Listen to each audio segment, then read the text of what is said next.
இந்த பேட்சுக்கான எல்லா வீடியோவும் பார்த்தீங்க அப்படின்னா அவங்க வந்து யூடியூப்ல வந்து நாங்கள் உங்களுக்கு ஃப்ரீயாக கொடுக்க போகிறோம். ஓகே, அப்போ நீங்கள் என்ன செஞ்சு நீங்கள் வந்து என்ன செய்யணும் அப்படின்னா ஜஸ்ட் நீங்கள் என்ன செய்யணும், உங்கள் அட்லஸை எடுங்க.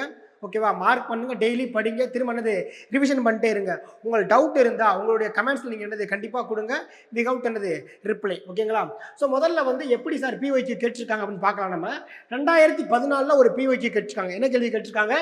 டர்க்கி இஸ் லொக்கேட்டட் பிட்வீன் அப்படின்னு கொடுத்துருக்காங்களா? அதோடைய ஆப்ஷன் மட்டும் பாருங்க. ஆப்ஷன் யாரு? Black sea, Caspian sea. Option B black sea, Mediterranean sea. அடுத்து யாரு? கல்ஃப் ஆஃப் சூயஸ் அண்ட் என்னது மெடிட்டரேனியன் சி. அண்ட் ஃபைனலா கல்ஃப் ஆஃப் அகாபா அண்ட் என்னது டெட் சி. அப்போ 2014 யூபிஎஸ்சியில் வச்ச என்னது ஆப்ஷனில் வச்ச ஒரு black sea and Caspian sea. Okay, இந்த கொஸ்டின் பாருங்க. 2019 எது வந்து யூபிஎஸ்சியில் ஆப்ஷனாக வச்சாங்களோ அது என்னது ஃபியூச்சர்னா நமக்கு என்னது கொஸ்டினாக வருது. அப்போ இப்படி தான் படிக்கணும் யூபிஎஸ்சியை. எப்படி படிக்கணும்? ஒரு இது படிக்க ஆரம்பிக்கிறீங்க, யூபிஎஸ்சியில் ஒரு கேள்விக்கான ஆன்சர் படிச்சிங்களா, அது மட்டும் போதாது. மற்ற 3 ஆப்ஷன் யாரு அதை பற்றி நீங்கள் தெளிவாக படித்தா போதுமானது.